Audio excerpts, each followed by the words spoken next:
సన్మునీంద్రవంద్య, గొప్ప మునుల చేత నమస్కరింపబడేటటువంటి స్వరూపము కలిగినటువంటి వాడా, ప్రీతితో మీరును భీష్మాది కురువృద్ధ రాజులు ఉండి భూరాజ్య విభవమెల్ల విభాగించి ఇచ్చినన్.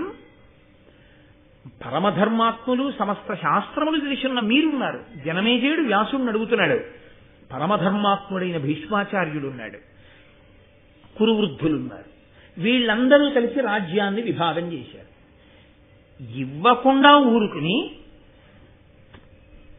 పంచుకోవడానికి దెబ్బలాడుకుంటే అది వేరు. అది ఎలా ఉంటుందంటే, ఇదిగో గరుత్మంతుడు తినేసినటువంటి గజగజపాల్లో ఉంటుంది.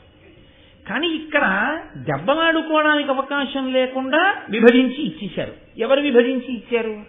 పరమధర్మాత్ములు విభజించి ఇచ్చారు. కాబట్టి ఇంకా దెబ్బలాడుకోవడానికి ఏముంది? ఏముండదు. రాజుల నుండి భూరాజ్య విభవమెల్ల విభాగించి ఇచ్చినన్.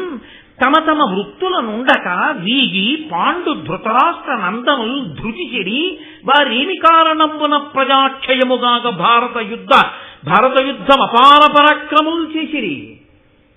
వాళ్ళిద్దరికీ ఇచ్చేసిన తర్వాత మళ్ళీ ఆ రాజుల్ని కూడా తీసుకుని ఆ దుర్యోధనుడు ఈ రాజుల్ని కూడా తీసుకుని పాండవులు కురుక్షేత్ర యుద్ధ భూమికి ఎందుకు వెళ్ళారు?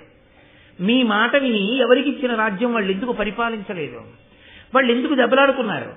అంటే తాను మాట వినడం వల్ల ఎంత గట్టెక్కేశాడో లోపల గుర్తొస్తోంది.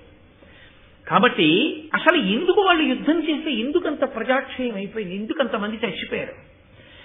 భారత యుద్ధం అపార పరాక్రములు చేసిరి, మీ పంపు చెయ్యరేది. మీరు చెప్పిన మాట వాళ్ళు ఎందుకు వినలేరు? ఎరిగి ఎరిగి వారి నేల వారింపరు, ఇట్టి గోత్ర కలహం ఎలా పుట్టే? బంధువుల్లో ఇంత కలహం ఎందుకు వచ్చింది? వాళ్ళని ఎవరూ ఆపలేకపోయారా? దీని కల తెరంగు తెలియంగా ఆనతియుండు నాకు సన్మునీంద్రవంద్య. ఇవన్నీ నాకు తెలుసుకోవాలనుంది. కాబట్టి నాకు అసలు ఈ గొడవలు ఎందుకు వచ్చాయి, ఎందుకు మాట వినలేదు మీ వంటి పెద్దలుండగా?